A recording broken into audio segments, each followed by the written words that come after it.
You are live. There we go. Hello, everyone. Welcome to what is slowly becoming a kind of regular slot for us now on a Tuesday, where we're trying to get guests on. And I'm very happy to say we have Chris with us. Hi, Chris. Hello. Hi, guys. How are you doing? I'm good. Thank you very much. Fantastic. We've got Andrea here. How are you doing? Oh, right. Apparently, I wasn't supposed to be here. No, I never anyway. said. Oh, I never said that. I didn't think you were going to be in with a retro gaming chat, but that's interesting. we're very pleased to have you. And we're. Trouble is, Ellen's dancing in the other room, so I've got nowhere to be right now. She is. She does a Zoom dance class because, of course, they can't meet and do a dance class. So to get to our kitchen, we have to sneak past while she's doing all this dancing on a live call, which is highly amusing. You're missing a T-shirt though. You're not in the gang. Oh, I'm not. Am I? No, I'm Mickey.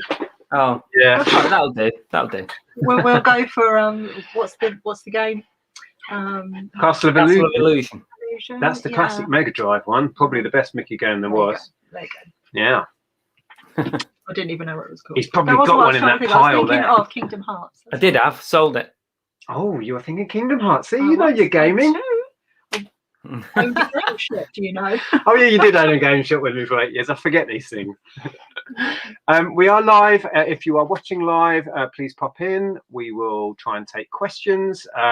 What we thought we'd do, I want to catch up with Chris. It's been ages since we had a chat live, but we're also going to talk about Chris's really exciting haul. I've not seen you go into it in depth, so I'm excited to see what stuff you managed to pick up and how that haul came about.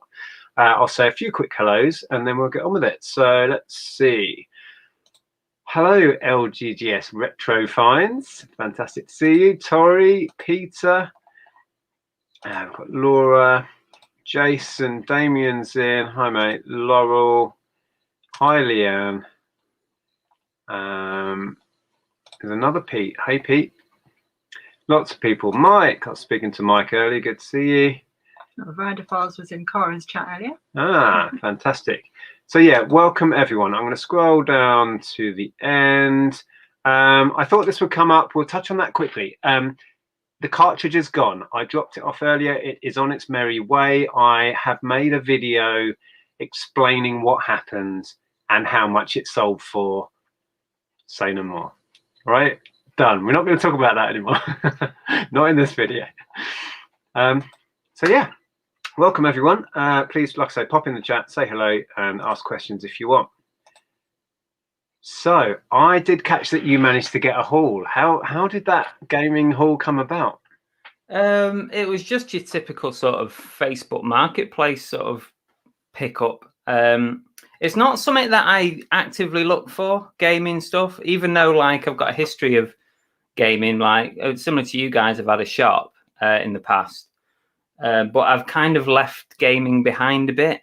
I still sort of have a PS4 and I've got a few handheld consoles that I'll show you, but I don't actively look for gaming. But I saw this big bundle of, the title was £500, over 100 retro games. So I had a look into it and he was inviting sort of, if you're interested, send me a message, I'll send you a load of pictures, that kind of situation.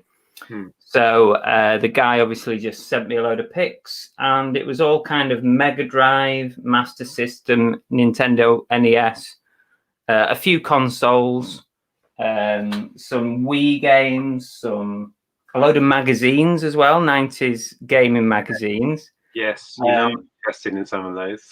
And a load of PS2, PS3, Xbox 360. So there was quite a lot of gear. So it was just like...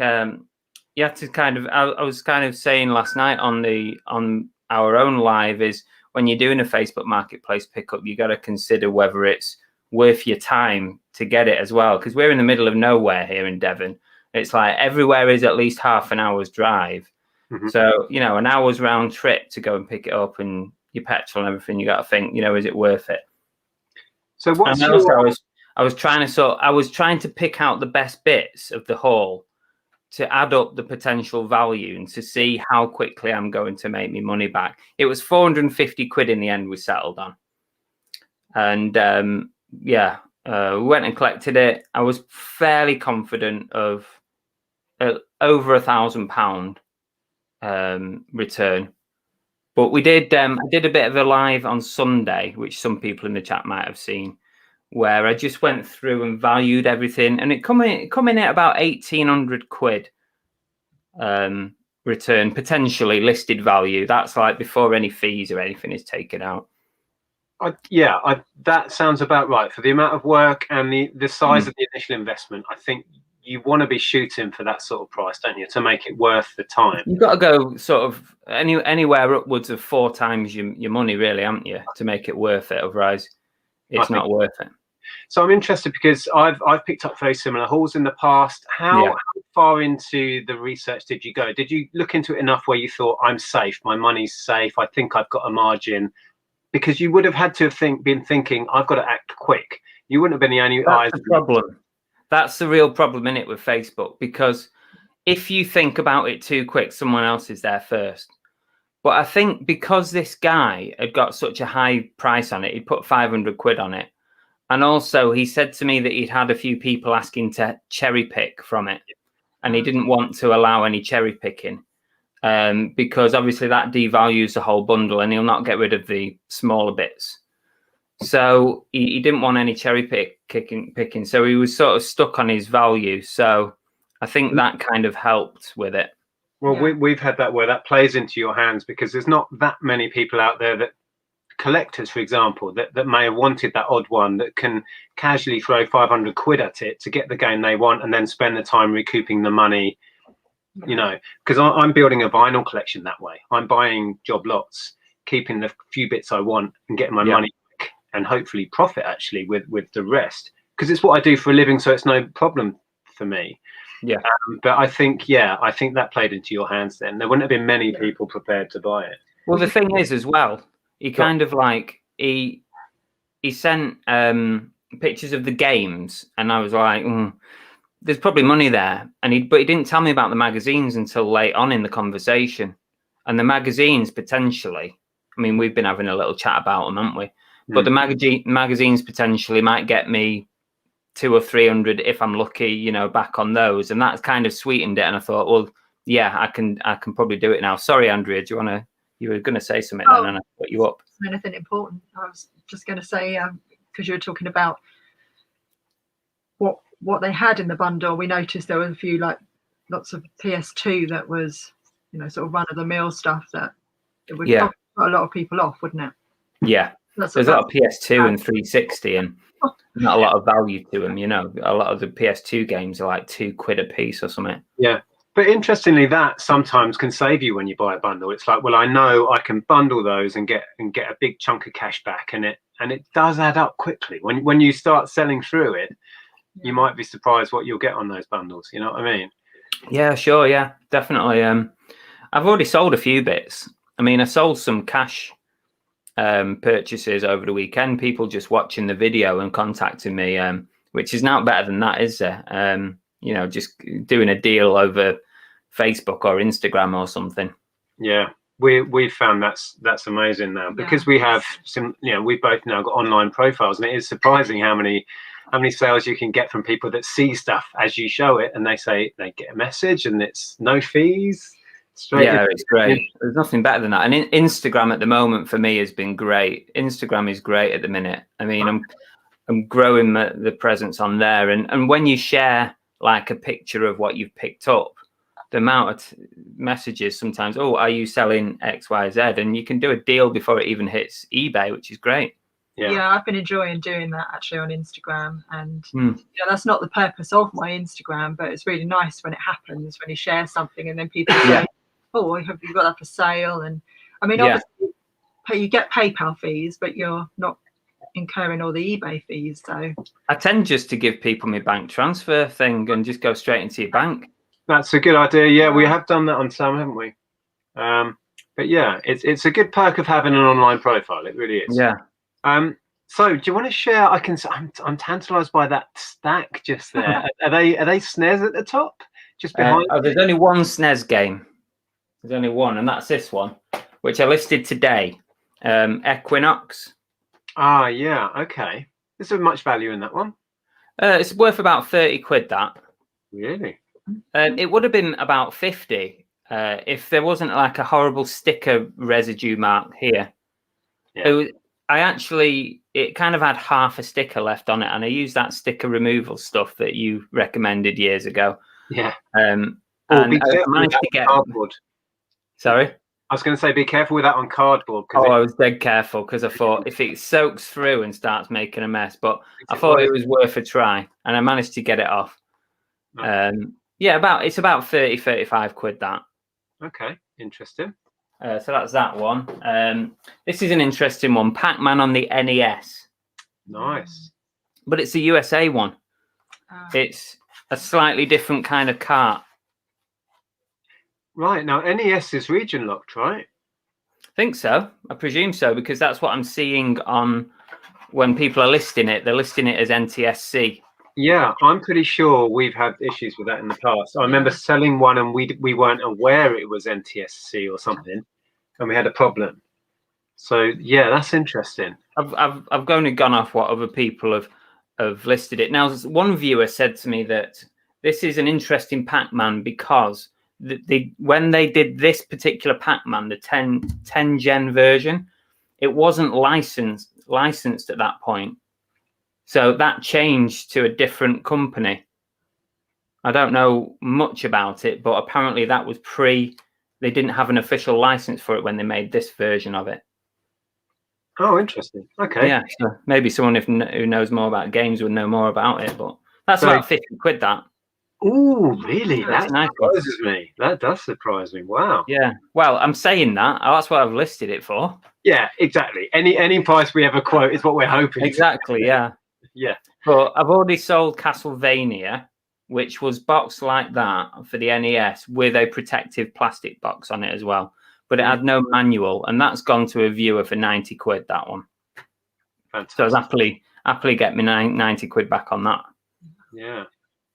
So I was going to say, just quickly about the pickup. You mentioned it was through Facebook, so you would have gone there and picked it up. How did that work socially distance-wise? Did they just put it all in a heap in the garden and you collect it? How did that work? We were both, thankfully, because you never quite know when you arrive how serious they're taking restrictions, but masked up the lot. And he basically was waiting in the garden for me when I arrived. He put all the stuff in boxes ready and he kind of stuck it on the pavement. It was a bit weird, but he wanted cash, you see. So that was a tricky bit. And at 450 quid, he's going to want to count it. So there's not much way around that. I had to hand in the cash.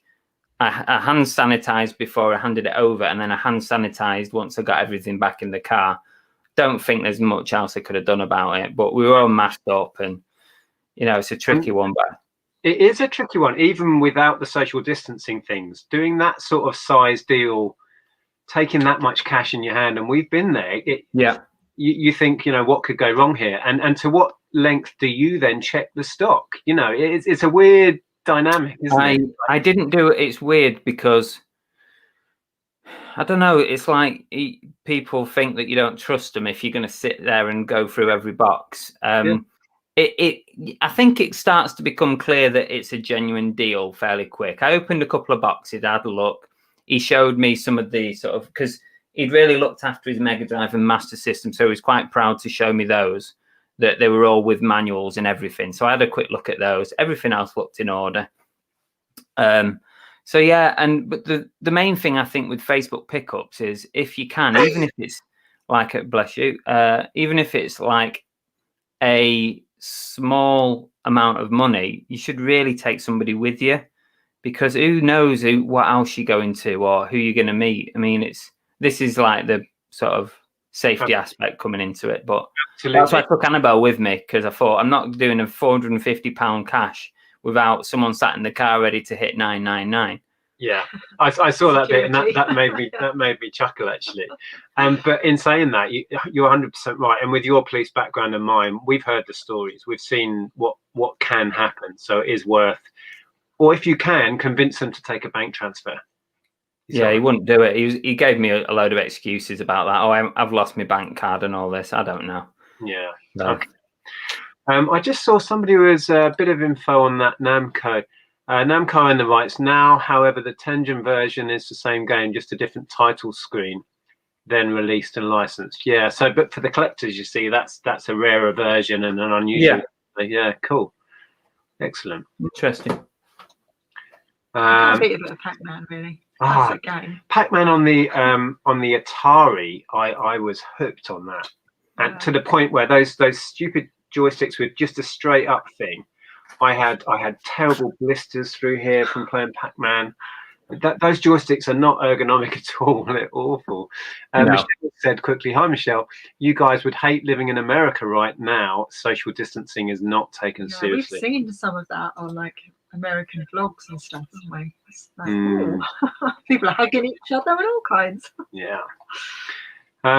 So what other goodies did you get in there then? What have you got there? I was just thinking then before I show you the others. I was just yesterday when I was going through these, I was reading the instruction manual on this Pac-Man. And you know how these days, like PS4, PS5 games, there's about 30 different button combinations that you have to press during a game, like Call of Duty or something. It's impossible, isn't it? Especially when you're getting old like us, it's impossible.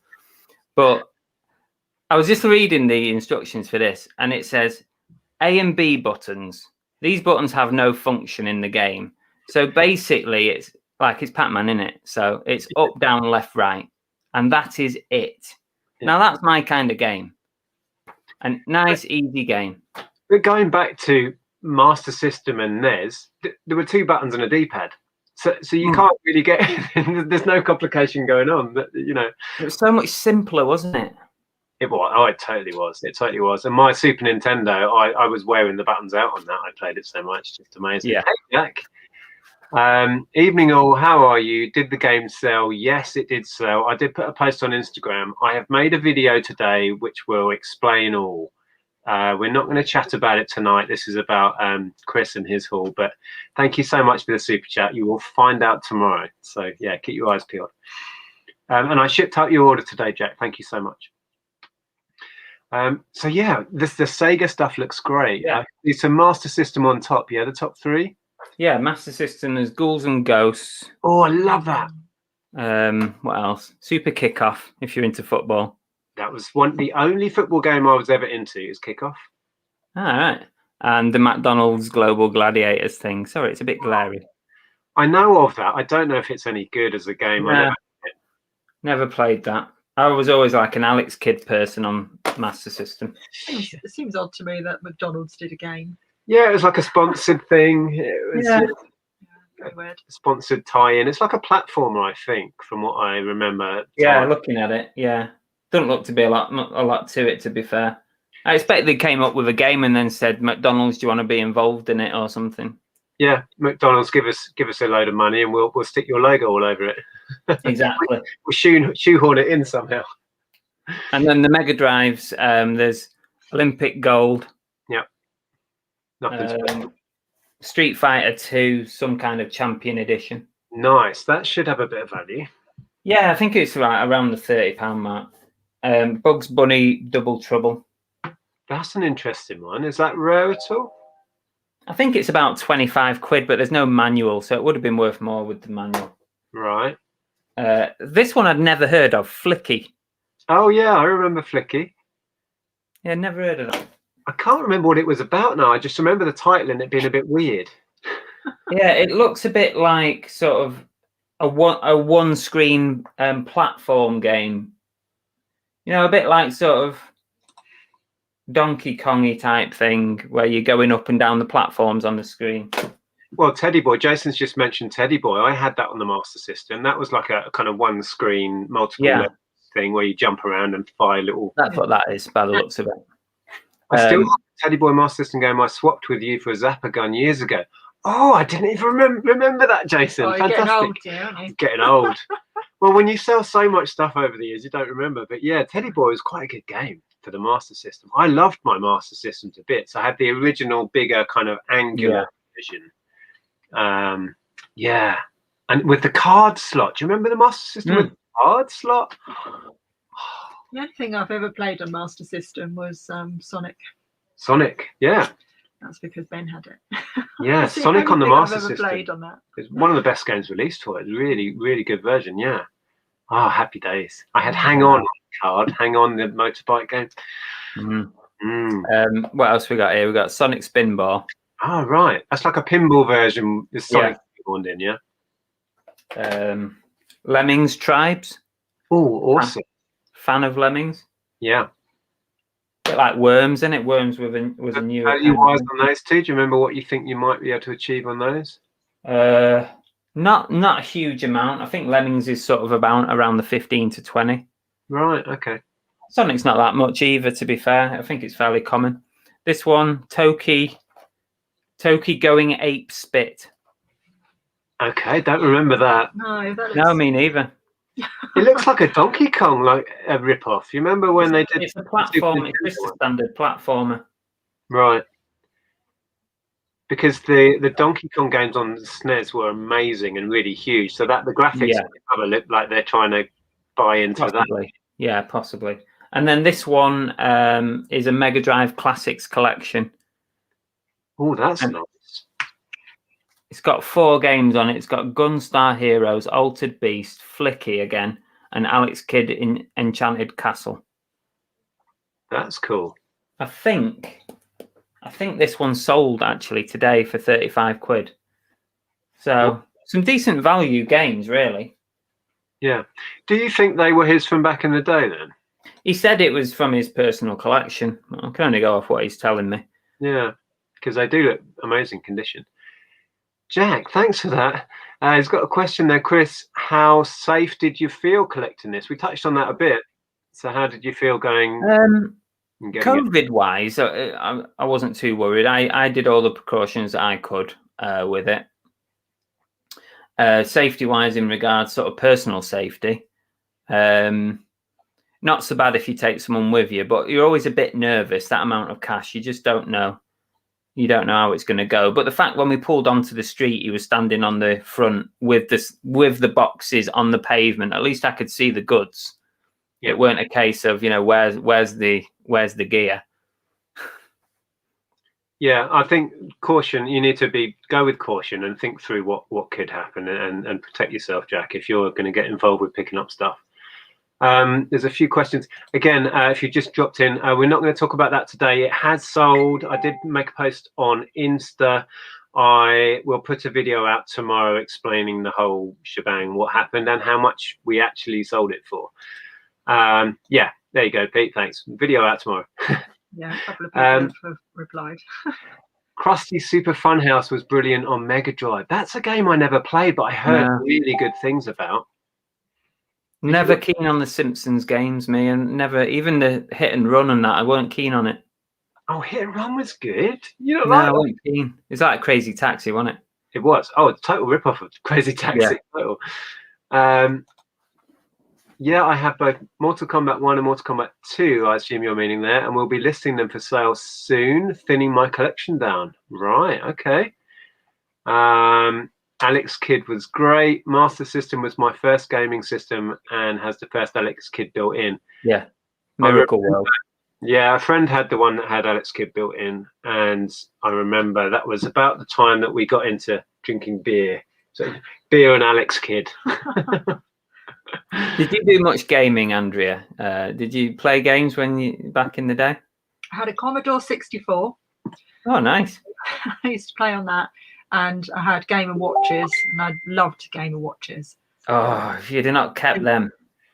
You did keep one at least. Yeah, I've got 2. Ah. Snoopy Tennis. And Donkey Kong. Brilliant. Andrea's got a really top-notch condition Snoopy Tennis, which is awesome. Isn't it? I did have the purple Mario one where they're passing the bricks to one another. Oh, another. Cement Factory. Yeah, I had that. That's a great game. But I don't have it anymore, sadly. Yeah. Dave's got Lemmings on the CD-TV. Wow, that was a short-lived thing, CD-TV. Was that the Philips one? I had a Philips CDI. Is that the same thing? No, I don't think it. I don't know. I'm not sure about that one. Okay, let's see what other messages we've got coming in. The one you want is Earthworm Jim. That's a great game. Oh, with the it's a worm. Do you remember Earthworm Jim? With legs and a machine gun. It's like, who comes up with this stuff? but amazing game. There's so many titles I know because I've sold them, but not actually. Yeah, we used to get when we had our gaming shop, we used to get a lot of retro stuff in, and the market has moved on so much since. Yeah. You know, people used to bring us Mega Drives all the time. I was turning them away at one point. We had so many. Yeah, well, you were talking about a couple of the games that Chris had picked up that we used to have in our bargain bin, but they're actually worth something now. You know? Yeah, like that Olympic game. Yeah, that sort of thing. What year was that you had your shop? We had it from 2003, and then we closed it about 8 years later. Yeah, because I had my gaming shop between 2001 and 2003. Okay. And I remember people coming in to trade stuff like this, Mega Drive. It was worthless, literally. It's like, I can only give you like £1 for that or something, you know.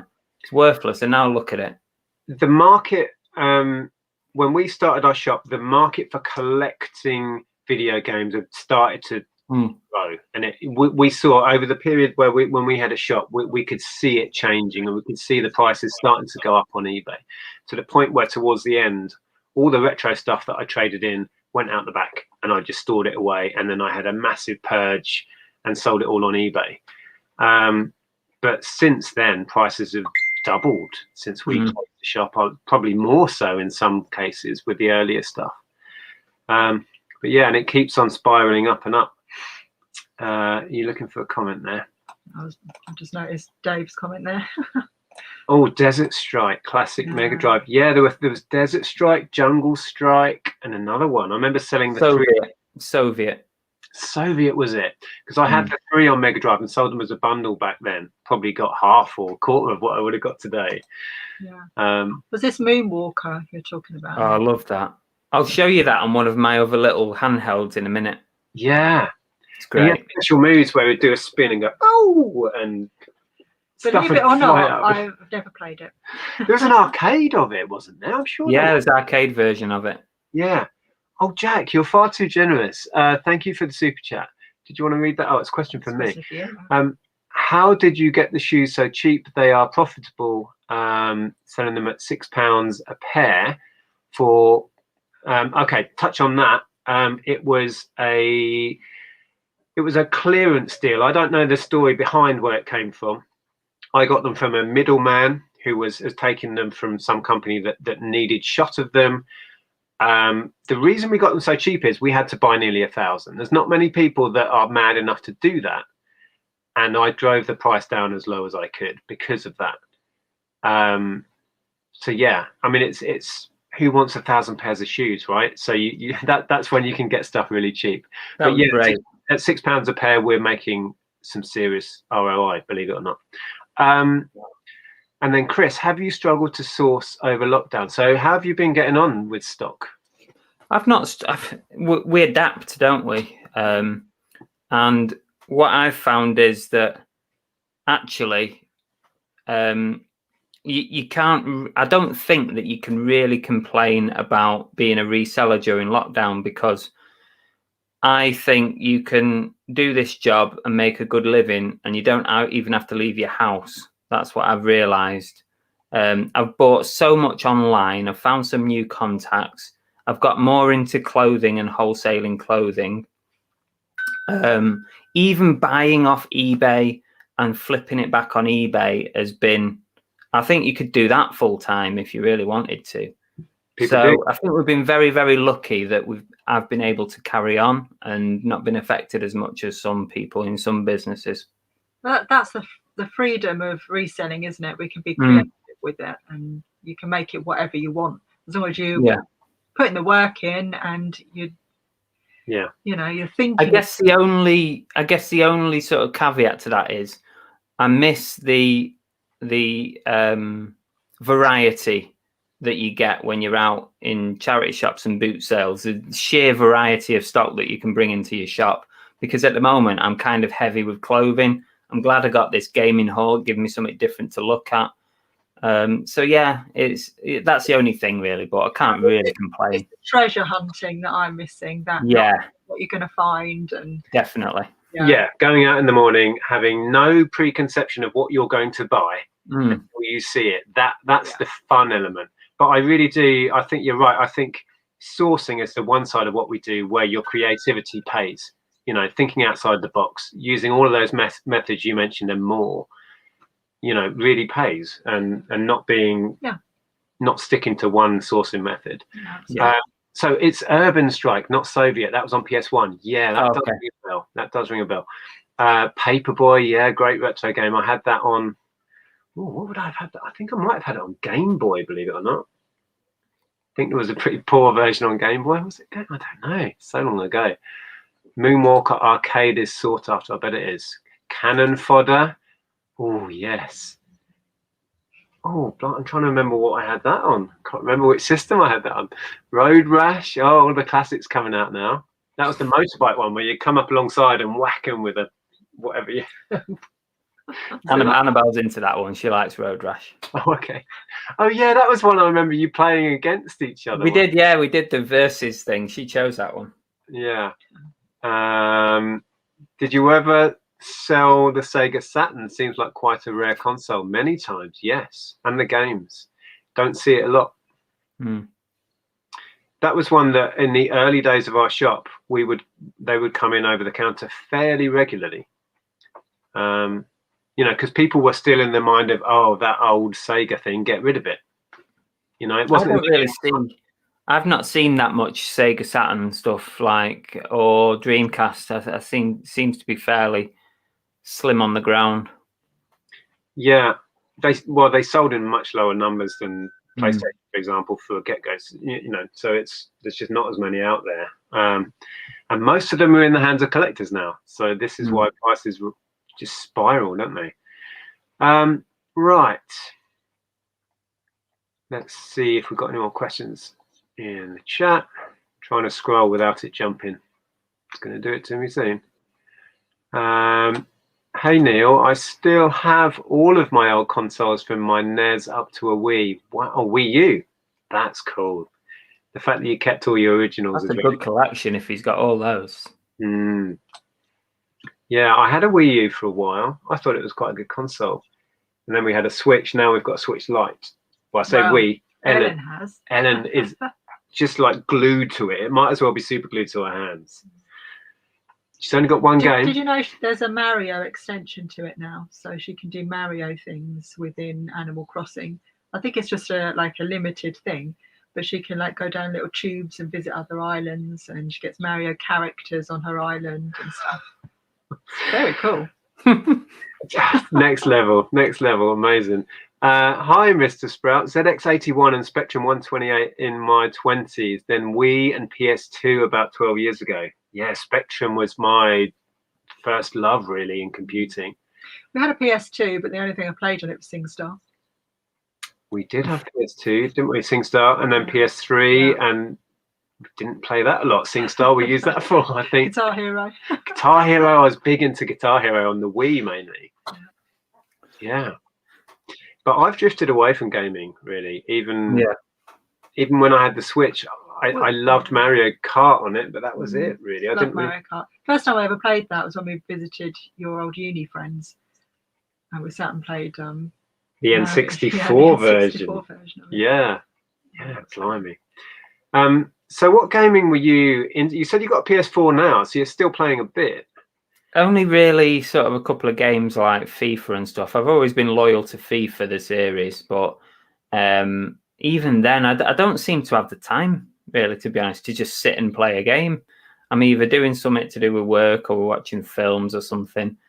I don't know. It doesn't drag me in like it used to. I do have some retro sort of gaming stuff. But no, I was always, I think my first, I had the Atari 2600 was the very, very first one, the wooden one. I had this Sharp computer, Sharp ZX something, and it weren't really made for gaming. I don't even know why my dad bought it for me, but I wanted a Spectrum really, but I ended up with this Sharp thing, and it was just terrible. It was really terrible. Wow. The Amiga was good though. The Amiga. Yeah, I went the Atari route then. I had the Atari ST. So I was on the less popular side of that fence at the time. Yeah, so Colchester Retro Gamers there. Can't beat ZX Spectrum and Amiga. Yeah. Okay, let's see. So you said you had some consoles. We'll get onto some consoles that you might want to share with us in a sec. Let's just catch up in the chat quickly. It's a bit easier to manage tonight. On Sunday, it was chaos. It was crazy, wasn't it? We got past 1,000 live viewers. We didn't know where to put ourselves. Yeah, if you're asking about the cartridge, that's a separate video for tomorrow. I made that earlier today. Not that we're complaining that we had 1,000 viewers. Oh, not complaining. It was great. Pretty cool. It's just we struggled to keep up with all. How can you even keep up with the chat on that? We couldn't keep up with. I struggle with like over 100. You struggle. It's madness. And StreamYard's terrible in it because it jumps and then you've lost where you were. Yeah, and it doesn't always show you super chats, which is annoying. And Dave reckons it's 40th anniversary of ZX81. Oh, wow. Thanks for making me feel old, Dave. I was gonna say. Okay. Yeah, I've been reading your comments there, Odgebees. Sounds amazing what you're doing, making your own controllers. 3D printing, awesome. Yeah. Okay, let's try and catch up. Oh, there you go. Neil, NES, Mega Drive, PS1, PS2, Amiga 600, Wii U, Xbox 360, GBA, SNES, and a Spectrum 48K with rubber keys. That's like my gaming history, apart from the Amiga. Right. Wow, Neil, I'm impressed. Yes, Chelsea, scary. These titles seem like yesterday. They do. Right, let me try and catch up, and then we'll talk about some consoles that you've got. Oh, Defender is amazing. I'm not very good at it, but I love playing it. When we went to the Stranger Things experience in London. No, what was it called? Secret Cinema. Secret Cinema. And they had the arcade set up there from the show, and they had a Defender in there. So I was just in the arcade playing Defender for about half hour. Well, that sounds good. Okay.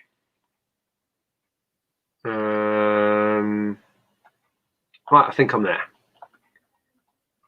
Well, just quickly, Jonathan says, if you like the original Donkey Kong game, you must see the documentary called King of Kong. It's incredible. Okay. I'll check that out.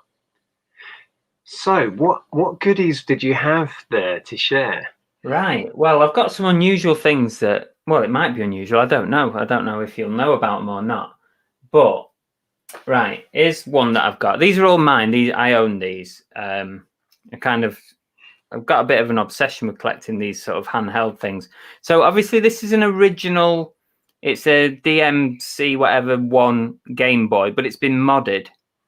Okay. So when I say modded, it's got a nice new case. In fact, it's got pretty much everything's different from what the original is. It's like Trigger with his broom. It's got 10 different heads and 20 different handles. So what is original then? The motherboard, and that's it. Probably, yeah, probably. Basically, it's got enhanced audio on it. It's got a blue screen which is clearer than the green screen, and it's backlit as well. And it's got a rechargeable battery pack built into it.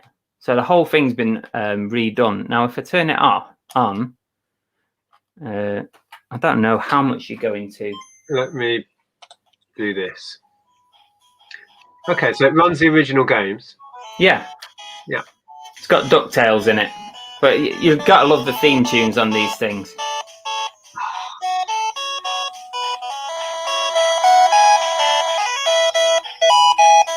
Oh my God. Yeah, I'm getting chills because it takes me back to an exciting time in my life when I was like 16, 17. And that kind of the quality or non-quality of the music just takes you back. There's no other sound like it. I forgot, I did have a Game Boy. You had a Game Boy, the black and white classic. On my birthday with Tetris. The Tetris, same. We were probably Tetris in a way at the same time. Yeah. That's this one. It's kind of like I'm going to get an original one as well, just a bog standard normal one. But I love this. I saw it come up on eBay. Someone mods them and then sells them on eBay, and it's just cracking for your games. I've got about 20 or 30 carts. But yeah, I'm just enjoying sort of collecting that. Don't actually play it that often. I just like to have it. It's just one of them. I don't really play it much, but it's pretty cool. It's a lot easier to play than the old one, the original. But yeah, Right. so that's that. There was a quick question from Jack. I think we might have missed if that was a super chat before. So for both, how long have you been doing this? How long have you been reselling, Chris? Full-time, no. Part-time as a business, officially as a business, part-time from the 2015, and then almost 2 years as full-time.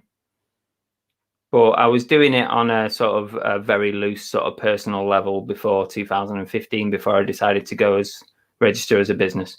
Can you answer on our behalf while I get some more water? I can. Very dusty in there, as usual. Yeah. For us, officially 2002. So, yeah, nearly 20 years now. But again, part-time for a couple of years before that. Yeah, I mean, I've had my personal eBay account since the year 2000, so I've built up quite a lot on that. Although I don't think I've bought or sold anything from that account for a good couple of years now. Yeah. But yeah, it's about 6 years for me. Yeah. Okay. Checking what we've got in the chat. Don't want to miss anything there. Game & Watch series was a classic on Game Boy. Yeah, they did some compilations, didn't they? I think of the old Game & Watch ones. Not quite the same though. You mean those new ones that they brought out? They brought some new versions of them. Cartridges of the Game & Watch games for the Game Boy. Oh. We're getting feedback. Yeah, somewhere. we did get feedback. I think we might be feeding back through you somehow. I don't know. I can hear myself back. Let me turn my volume a little bit down and see if that helps. Probably won't. 1, 2, 1, 2. Oh, still doing it. That's a bit It wasn't weird. doing it before, was it? Oh, I don't know why that starts. Okay. Was that from Jack? Do you watch Retro Reset? I know George very well. Yes, we know George. What were you saying? I think you just scrolled past Jack's super chat. I thought I did that there. Yeah, but I thought I saw it. I don't know. No. I didn't see it. Maybe I didn't. Sorry, the chat. Maybe it was just because it was highlighted where you'd. The chat's doing it. Yeah, it was the highlighted comment. Quickly then. Can't beat the old theme tunes like Mario, Sonic, GoldenEye. Yeah. Sometimes the music takes you back more than the visual or anything else. It really does. It's like listening to a classic record.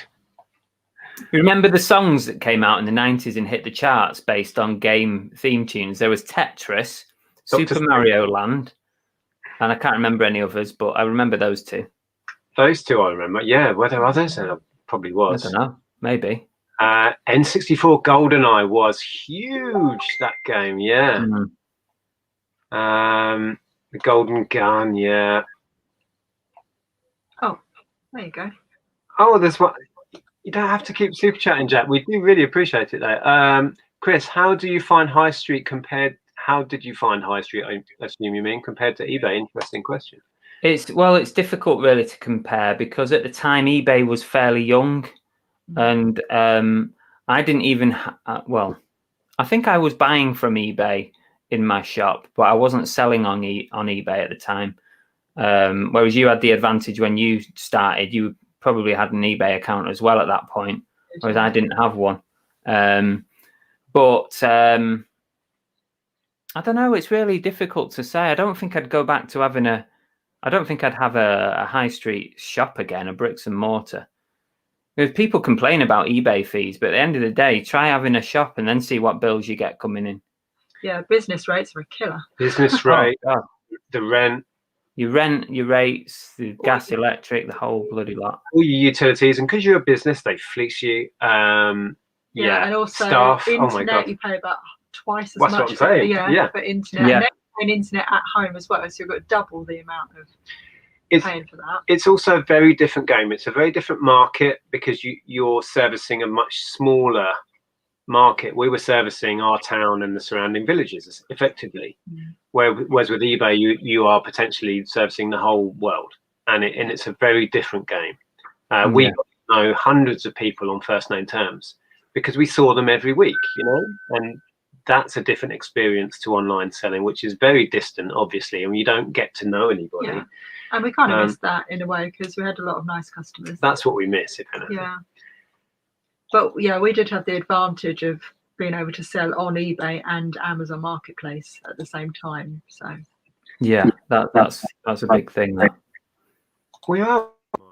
oh, maybe that's why then. I checked that earlier as well, and I didn't notice. Oh, you sound a bit different now. Oh well, there you go. Oh, we've been on the wrong blooming mic for the half hour or whatever. It's nearly the end of the chat now. Okay. Thanks, Dave. What would I do with that, Dave? AIDS Odyssey. Yeah, the Oddworld games were amazing. I had that on PS1. You used to play that in my little bed set. Yeah. Oddworld. Oh wow, that takes me back. Yeah. Okay, let's get to the end of the chat again. Streets of Rage 2 is the best soundtrack from the 90s gaming, really. Oh, that had a great tune to it, yeah. Great tune on that. See, I was at Nintendo all the way at that point, so I wasn't really playing much Mega Drive. Okay, let's get to the end. There we go. Right, what else did you have there? Right. Chris? I've just turned this on because it takes a minute to boot up. This is called, I don't know if anyone or the viewers of you guys have ever seen one, but it's called a Retroid Pocket 2. I haven't seen that. I've never seen and that.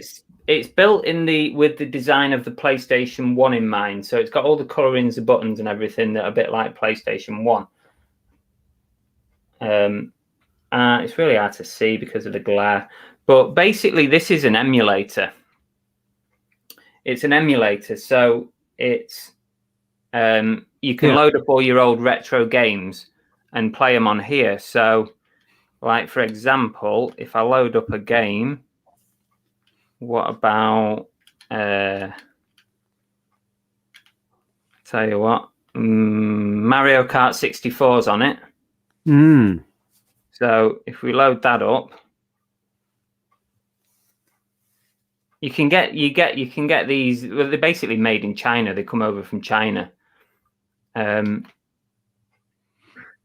So the games, are they just free on the internet, or do you pay Pretty them? much, yeah. You download sort of ROMs onto it. Well,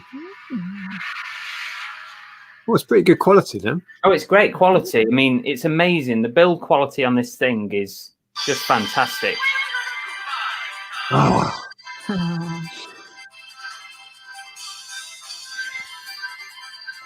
Mario Kart is one of the few games I've played and loved every iteration that's ever come out. Just love it. But it is a great game, Mario Kart, isn't it? It's just one of them pick up and plays. Yeah. But this has got about 2,000 games on it. No way. All Really? this, like Dreamcast, N64, and right down. Dreamcast is the highest it will go to because it can't process it. Yeah. Okay. What sort of money, if you don't mind me asking, are they to buy? This was about 80, 90 quid, something like that. Not mega money. No. There's all different ones you can get. There's one called an RG51P or an RG50P. And that's probably a pretty good one, like for an entry level. This one you have to do a bit of jiggery pokery in the background to get stuff working. But there's one called an RG51P, I think. And that one literally comes loaded with games. You just turn it on and play. Nothing particularly special about, the packaging or anything. But it's called a Retroid Pocket 2. Okay. Interesting. That's that one. Do you want to look at any more? Or do you want to go back to the chat? Yeah. No, I'm intrigued. I was just reading, Ojbees was saying technically copyright violation, but nobody cares since no profit is lost because games are too old to turn profit. Yeah, it's an interesting one. I think that is probably true. Nintendo are really quite strict about their IP, but how do they control that? How do they, God knows. tricky one. God I remember knows. the whole hassle when our store was at its height. The DS R4s were at their height, and that was a big scandal at the time. Nintendo were clamping down with the, you know what I mean by the R4, the DS cartridges that you could put a little memory card in, and people were circumventing, and Nintendo were losing a lot of money. It was a current format, and people weren't paying for DS games. They were going to the internet and just downloading them for free onto a memory card. And I remember that being a big deal when we were in gaming. Yeah, it was huge, wasn't it? We used to get people coming in. There's a big market for these. Sorry, go on. Sorry, it's just a slight delay. There's a big market for these. There's a whole community that follow these kind of gaming consoles, these emulators. There's probably about 30 different companies that make them and ship them all over the world. Loads. Sorry.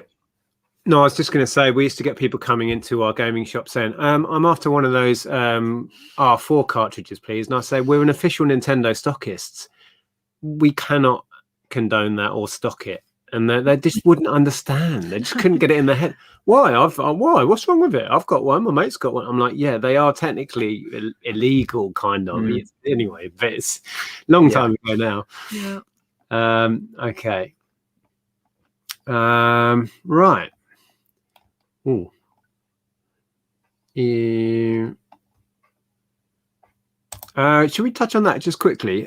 Quick question about reselling there, about postage from Nathan. Postage included versus postage on top, that old one. Does either option affect your eBay fees? Actually, if you offer free shipping, you can get reduced fees, can't you? If you tick all of those boxes they want you to. You've got to tick a lot of boxes, haven't you? Yeah, tick a lot of boxes.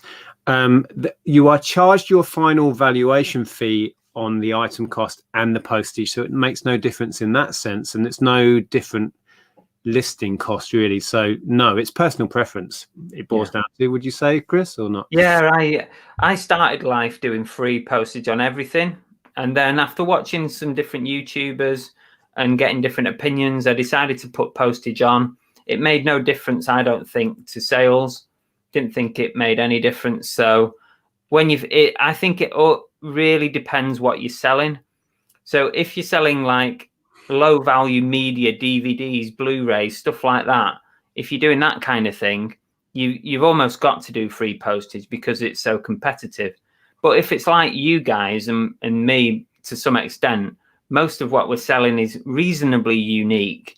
There's not that much of it being sold. So you don't gain anything from doing free postage because your item might be only one of three on there anyway.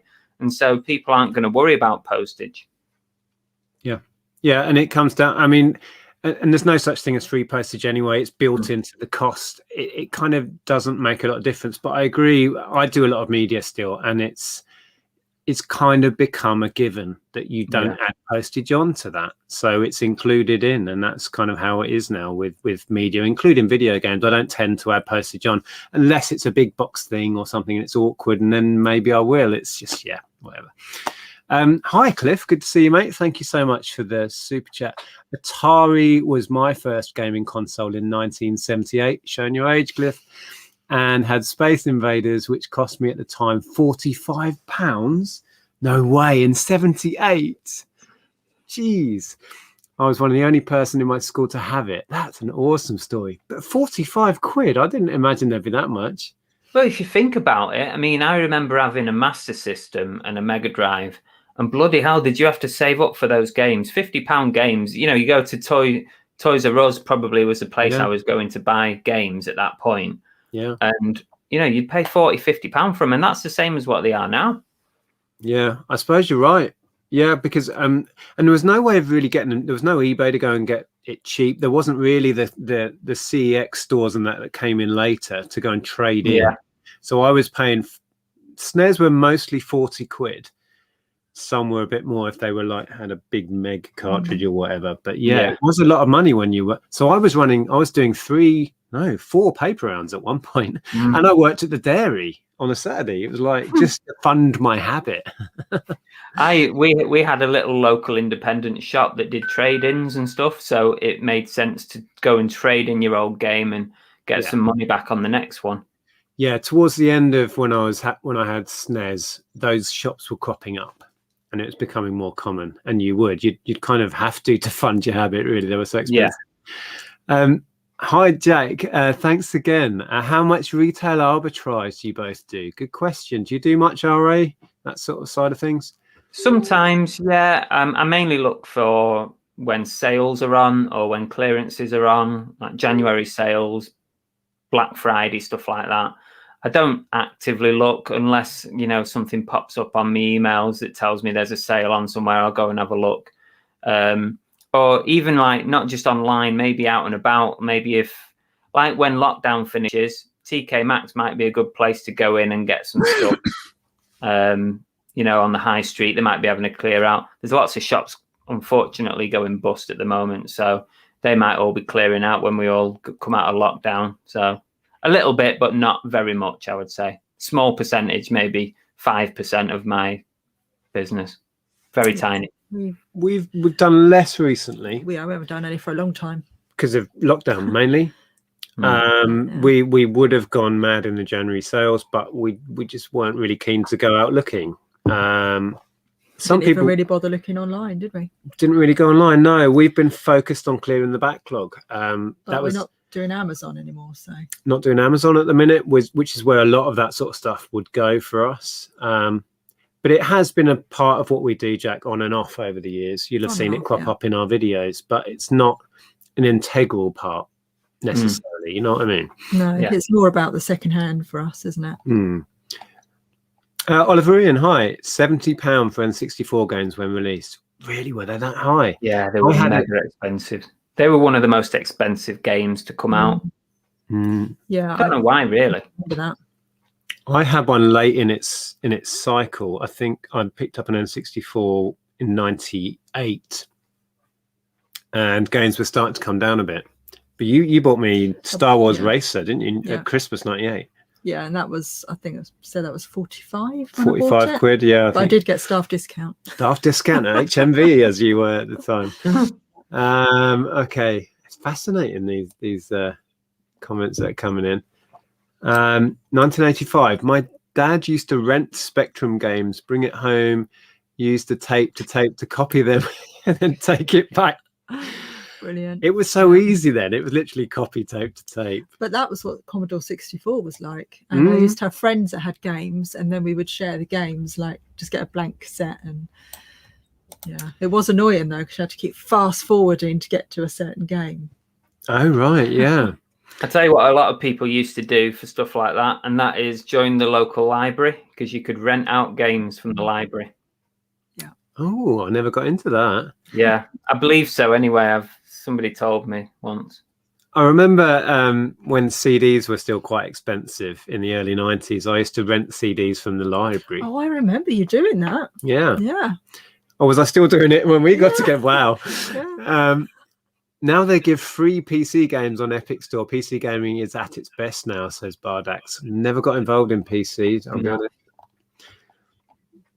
Oh, interesting question. What systems games do you make the most money off reselling? Hard to say. I've done very well with PS1. PS1's pretty good, isn't it, generally? I can't really comment that much. I don't do that much in games. This is like a rare haul, really. I mean, the Mega Drive stuff seems to be pretty good prices on it. If you find the right games on pretty much any system, there's home runs to be found. I'm just trying to think. I don't find it anywhere near as much as I used to. Retro gaming was a huge part of what I did in the early 2000s. And because it's become a mainstream collected thing now, it's hard to find. But back in the day, we did really well with SNES, N64. They were staples for us. Every weekend we'd pick them up and they'd just fly out when we listed them. Yeah, anything Nintendo for me. They've always done well on. You know what's annoying? In nowadays in modern gaming is that they'll charge you £50 for a FIFA game of FIFA, right? and then it will cost you a fortune to actually play it to its full extent, because you have to buy packs to open for your your ultimate team. You can buy packs, you upgrade your teams and buy players. There's so many add-ons with games that are like digital add-ons. They've got no value once you've finished with that game. But that's how the industry's moved, isn't it? The in-game purchases is huge revenue for them. Skins and different cars for, even like Rocket League's one for that. You can buy extra cars for it, and you can actually with Rocket League you can actually sell your cars that you buy online. You can sell them, on eBay and stuff. I don't know how legal it is, but you can do. Yeah, that side of gaming has evolved massively. I mean, look at the mobile games industry with Candy Crush and all of that. It's all in-game purchases. It's so clever, so clever. And Fortnite, of course. I mean, biggest franchise going. It's all about the in-game purchase. Madness. Pete says there, consoles actually cost more to make than they are sold them for, and made it back on the games. Yeah, they make it back on the licensing and all of that. Yeah, definitely. SNES UN Squadron, I had that. Bought full price at 50 quid, played it to death. Yeah, I had that one. I think I actually bought that off a friend. I got it not full retail. I remember Mortal Kombat being 50 quid on the Mega Drive, says Neil. And we paid it gladly, didn't we, back in the day? Craziness. We've got a friend who downloads all of this stuff into his PS5, etc., and pays that. And there's no... The money's gone and never coming back. Yeah. At least we've got nothing to show for it at the end of it. Yeah. When we had our high street store and we did all of the chart games, we had accounts with all of the Nintendo, all of it, and we'd have regulars that were big into their gaming that would come and buy a game and they'd trade it in the next week to get the full value they could against the new game that was out. So they would play it to death for a week, maybe 2 weeks max, and then they'd come back and get the lion's share of what they spent on it sometimes back, which is a great way of doing it, really, when you look back. Wow, so many comments. Sorry if we're missing comments. Hi Andrea, we had Amigas so could get the pirate copied floppy disk for 50p at the boot sale. Wow, yeah, there was guys at my school doing that. Wow, loads of comments. So did you have any other little handhelds? I've got another one to show you. Yeah, this is interesting. Did you say you're a SNES fan? Oh yeah, my favorite console of all time. Oh right. Have you ever seen one of these? I've seen a picture of one, but I've not seen one in the flesh. Right, it's called the Superboy. And basically it takes the original full cartridge, put it in. This is Back to the Future 2. Wow, the cart's nearly as big as the console. It is, and you turn it on and you can play it exactly as it would have been. That's mad. It looks a little bit like a PSP that's eaten all the pies. It's fat, it's a big thing. Wow. But if you, I love the music on these things, like the digitized tunes and stuff. Yeah. I'm just waiting for it to load up. Oh, while you do that, thanks, Jack. You don't have to keep super chatting, but it is appreciated.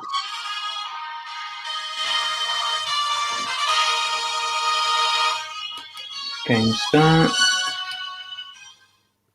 Yeah, that's pretty cool. So so if you've got all your old SNES games, you can just play them handheld. Yeah, it's great. Wow. It's really bad, the glare. Oh, that's better. I can see it. Let me just bring it up. There you go. Oh yeah, classic platformer. Look at that. It's like an oversized Game Boy Advance, isn't it? Yeah. Or a bit like a Game Gear or something. It looks a bit like a Game Gear. Or a Lynx. Do you remember Lynx? Oh yeah. Yeah. It's probably slightly bigger than a Lynx, I reckon. Because that was a chunky handheld. That. Oh, it was. Yeah, weighty little thing that was. But yeah, these will set you back about They're not mega money, you know, probably about 80, 90 quid or something like that. 100 quid. I just saw Neil there saying he used to get CDs out of the library, record them onto tapes. Naughty boy, Neil. I was just, you're trying to get to the end again. I was just trying to get to the end of the chat. Yeah, Lynx was like having a brick in your pocket. Yeah, so Game Gear was just that bit too big. The Game Gear. That's when Nintendo got it right. I mean, the original, the one you showed, the one I had, the Game Boy Black and White, wasn't quite pocket, but it was near enough, right? Yeah. Game Gear was just massive. Yeah, massive. Huge thing. And then Lynx didn't really take off, didn't really go anywhere, did it? I had a Lynx. I remember distinctly, I bought it from Argos. I got it home. I played on it for a week, and I really was not impressed with it. So I asked my mum to take it back and get my money back, because I really wasn't happy with it. I hate doing stuff like that, taking things back. So I got my mum to do it. How did that go down? Did they accept it? Yeah, they took it back. Yeah. Don't know what excuse she gave, but they took it. Yeah. Uber Micro Repairs. I used to consolize MVS Neo Geo arcade boards. Wow, that sounds technical. I have them on my YouTube. Oh, you got a channel. Fantastic. Also restored a sit-down Sega Rally arcade machine. I love channels about arcade restorations. I've sunk quite a few hours into them. I will check the channel out. Thanks for that. Okay. I remember modding my Sega Mega Drive to accept Genesis carts. It's a bit of a hatchet job on the port, but it worked for most games. Oh, okay. Were they just a different profile then? To get Maybe it was. It was a slightly different shape on the bottom of the plastic. I don't know if it was that simple. I remember I used to import SNES stuff, Japanese and US, and I had one of those dodgy little things you'd shove in, and then it had a load of pins going back and upwards. So you put the UK one, so it took the coding off the UK one, and then you put the American or Jap game on the top. So you had this crazy construction on top. Yeah. Yeah. Awesome. Hi, Daniel. NES was my first when I was 5. Mum had it, loved playing Mario. Yeah. The original Mario on the NES is an all-time classic. I love watching speed runs and all of those sort of things on that game. That's just been really enjoyable. I'm glad we based it on retro games. We've had a lot to talk about. See, and I didn't sit here in silence. No. I did get all the magazines, remember, as well. Oh yeah. Oh, now Chris has got some stuff I'm interested in. See, I took out a subscription to that magazine. Didn't you win something? Did you tell me? They ran a competition when Dragon's Lair came out for the SNES. They ran a competition to win a copy of Dragon's Lair, and you had to send in a picture of Dragon's Lair themed. So I did a picture of the dragon from Dragon's Lair with the two characters, the two reviewers in there, Andy and Steve or whatever the names were, fighting with the dragon. And I won the competition, and I got the game. Might have even been before it came out. I can't quite remember. But yeah, so in one of those magazines there'll be me. Yeah, I had a quick look through some of them, but I couldn't find that Dragon's Lair thing. No. Maybe I'm missing it. But yeah, that advert was cool you just showed. Oh, do you remember these watches? These? Yes, I've sold a few of those over the years. Yeah, I think it was the Tetris one we had last, wasn't it? Was it the Tetris one? They go for good money. Yeah, there's Tetris, there's Zelda, and there's Super Mario. But it's good just looking at stuff like the adverts in these. It's like, it really takes you back. It really does. That magazine started in 91, before SNES came out. And I bought it because my console I had at the time was Game Boy, the black and white. So I bought it for that. And then they started building the hype for SNES coming out. And yeah, so many memories in those magazines for me. It's the only gaming magazine I ever bought the subscription for, and it used to turn up once a month. I think I had the subscription maybe 2 years. Yeah, happy times. Well, I've got 45 of these magazines, but it's really hard to put a price on them. Some are going for like 20 quid and some are just going for £5. But but there's not that many listed on some of them. So I'm hoping for some, maybe around on average about £10 a magazine. I'm going to probably risk doing them individually, because once I've done one, it should be fairly quick to list the rest. Oh, for sure. I can just do self-similar and do it really quick. Yeah, it's worth the time, because you will get that. But like I said to you in our chat, you'll be sitting on them for a year. Probably, yeah, I know. They'll just slowly get picked off. Yeah, but yeah, you'll get a fair chunk of your investment back on those for sure. My channel is all retro stuff, so this is perfect for me. Pure nostalgia. That's budget nostalgia. Cool. Sounds interesting. How are we doing for time? When did we start? Oh, we've been going over an hour. All right. Well, we'll think about wrapping up soon. Let's see what the chat's saying.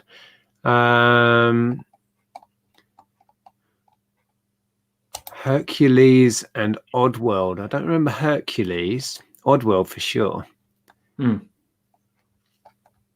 Hercules, as in the Disney Hercules. That's what I was thinking. Yeah, there was a Disney Hercules game, wasn't there? There was. Yeah. On the PS1. The full motion cabinet Afterburner in the arcades was amazing. Yes, it was. Yeah.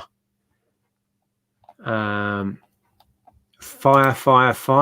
There was a Nintendo Game & Watch called Fire. Is that what we're referring to? Or is that from Afterburner? Fire. Was Fire the one where they were all falling out of a building and you had to catch them? Babies were falling out of buildings in Nintendo games in the 80s. I had that one as well. Bloody hell. And you had the little blankets and you bounced them along the screen. Yeah. Mad game. Yes, we did touch on that. There'll be a video out tomorrow explaining what happened and how much we got for it. Outrun 2's run on a Sega customized PC. Oh, I don't even understand what that's all about. Dave's going all technical on us. Oh yeah, he does. I can't keep up with Dave. Lion King on SNES was tough. Games were harder back then, I think. They were picked at a certain level, for sure. Yeah. I only really remember completing one game, and that was Alex Kidd, the built-in one on the Master System. I remember completing that one, but other than that, I don't actually remember really completing a game. I completed a lot of the Mario stuff. Super Mario World. I got so excited about finishing that. Super Ghouls and Ghosts nearly killed me, and I never finished it. One of the hardest games in the world, that thing. What was that game? And I had the Jap import, which is harder. That Matthew had on PS1 that he used to play when you came round to our house. And Croc? Croc. That was it. Croc. It's a bit crap. But it was a 3D platformer when they were first starting to come in on the PS1, around the time Crash Bandicoot, which was huge, obviously. Yeah, Croc. Wasn't that great, really, was it? Wow, he was. But he was Spyro was a series I loved that. I think I had the first two anyway on PS1. Yeah. They made it that way so people couldn't complete it when renting it over a weekend. Oh, I never thought of that. Yeah. Do you think that had something to do with it? Maybe. Hardcore gamers would do, wouldn't they? Hardcore gamers would sit there all night playing it. Yeah, I was like that. And around 92, when my gaming obsession was at its peak, I would sit up all night and play games. Yeah, keep the curtains closed in the day and just play games. Anyway, let's catch up in the chat and then we'll wrap this one up. Tetris Attack on SNES. I don't remember that on SNES. Oh, that's Alison. I'll just decline it for now. Oh, okay. Oh, Fire on Afterburner. Yeah. Sorry, I got the wrong reference. Hey, Vinny. She might try again, so I'll put it on side. Well, answer it if you want. We're going to wrap up a set anyway. Yeah, a sec. You can't beat Gauntlet. Oh my god, I obsessed over Gauntlet. Yes, loved it to bits. Altered Beast. I never liked Altered Beast, I'll be honest. Golden Axe, big fan. Yeah. Did you like any of them, Chris? It wasn't really my sort of genre, I don't think. The platformers, really. I wasn't mega keen on them.